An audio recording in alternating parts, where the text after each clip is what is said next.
Welcome back, class. I hope you had a nice little break, got yourself a snack or a drink.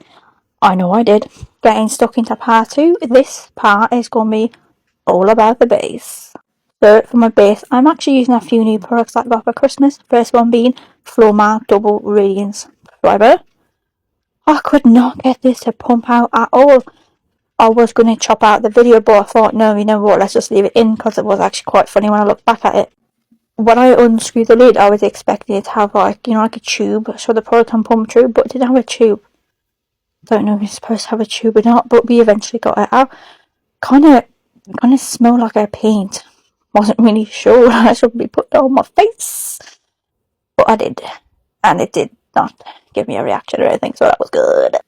For foundation, one of my favourites is always the Be Perfect Chroma Cover Matte Foundation. So I take this on an angled, big fluffy brush. It's a foundation brush anyway, but it's like angled one, and I pop this into my skin the same way I do my eye base. If you came from part 1, you're going to understand what I'm talking about. So like pat it in to our skin, and when we're patting it, we're also giving the product air, so we're like mattifying the product out, and I just think it makes it look more full coverage. That's just my opinion. The next new product I got is the Louise Spot Choice Cream Bronzer. I know, I've only just got this. Well, I got for Christmas, but I haven't used it yet. First impressions. This is in the shade Cookie Cup, and the way I do my bronzers and powders, you will see and you will understand when I talk through them. So, as I said in my previous video, I've done a lot of P. Louise online courses, and I still follow the base techniques that they do. I'm not sure if they actually do the same base techniques now, but these are the ones that I just stick with. So we're going from the tip of the ear to like the middle of the ear, and we're going to be pulling our product there, and I'm just going to be stopping my cream bronzer just underneath the corner of my eye, because we're going to be applying blush too.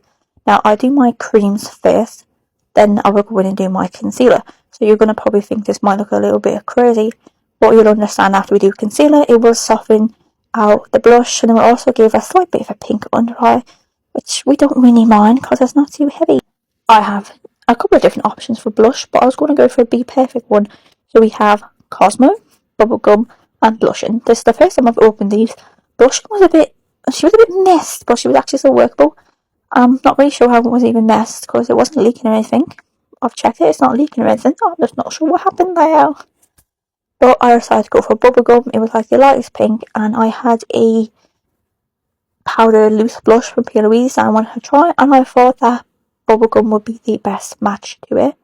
So with my blush, I will take a kind of like a small domed brush, and I'll just pat my cream brush in the same way I do my cream bronzer, the same way I do my foundation, the same way I do my eye base. They're patting to give the product some air and to like mattify it out. Now these aren't like really matte, but I'm going to be mattifying it with some loose blush. I feel like the base tutorial is just so much quicker over like the eye makeup, which was like so in depth. Like I'm looking at it as I'm doing my voiceover, and I'm thinking, what can we talk about?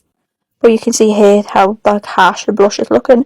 We're going to be taking the concealer to soften it out. The concealer that I love using is the Too Faced Born This Way. I got this with the Beauty Buddy sampling squad, and it's honestly my favourite concealer that I've ever tried. It's incredible. Don't know if they do any shades lighter than Cloud, I'm not really sure, but it's such a nice concealer.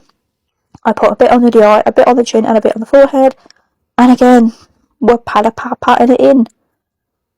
Pat technique just comes into play for like a lot of my makeup steps. Like I said, I just do it a lot. I just find it like mattifies the product, it makes it more coverage, like more full coverage, and I just think it just looks really flawless, especially then when you're taking pictures. It's really nice to have like your base looking good. I'm trying another new product next. This is the P. Louise Baked Bronzer, the cheek of it. This is also in the shade Cookie Cup, perfect match to the cream bronzer, and it's a nice formula. My first impressions on the product so far, they're nice. I'm not completely like wowed by them at the moment. Sometimes when I get a new product and I'm wowed immediately, she becomes a favourite product. At the moment I haven't been wowed. My favourite product so far has probably been the Be Perfect blushes. They are very light, but they are very pigmented. So following the same pattern that we went for the cream products, I am patting the bronzer into place. So this is going to set my cream bronzer, and then I'll also be doing the same with my blush. And the blush I'll be taking is the GRWM Loose Powder Blush in the shade Legally Pink. Again, this is another new product. I've seen a lot of people, when they pull off the stopper thing, they seem to get powder everywhere. I'm not really sure, because mine was absolutely fine. Nothing weird happened with mine. I didn't get covered in blush, so that was good. It is a really, really nice pink shade. I do want to also try it with the Legally Pink GRWM, because I do have the one that came in the magazine that time, so that's why I actually picked this loose blush, just because it's a really nice pink, and it did work with the bubblegum from Be Perfect, so that was a really nice match. Again, you might think, okay, kind of looks harsh. What I do afterwards is I will do my powders, then I will go with my pressed powders. Pressed powders, I'm using P. Louise pressed powders. I just find them to be the best pressed powders I've used so far. I'm also taking the powder puffs, which are a new one for me, and I'm taking the shade Milkshake under the eye, and I'm swirling it around, and then I'll just tap it off, and then I will set my under eye in place with Milkshake. For the base, I will take the shade Petal, and before I do my base, I will also go in with my concealer brush and just go along underneath the line where my bronzer and blush is. This will just sharpen everything up. It's another thing I learned when I was doing the P. Louise courses, and it's just kind of stuck with me, because especially when I'm doing cut creases, I like them to be sharp, so it's nice to kind of get something sharp in your base makeup to kind of match the whole makeup together. I just love how the P. Louise pressed powders make your skin look so flawless, especially on camera, which is the main reason I do a lot of makeups, is for camera, is for social media. It's because I just like experimenting with makeup, and I love it to look flawless. Of course, if we were to zoom in, we would see lines, we would see wrinkles, we would see hairs. Yeah, that's normal. But this powder is an under eye powder, but I do use it on my whole base. I just think it just makes everything look so flawless, so smoothed.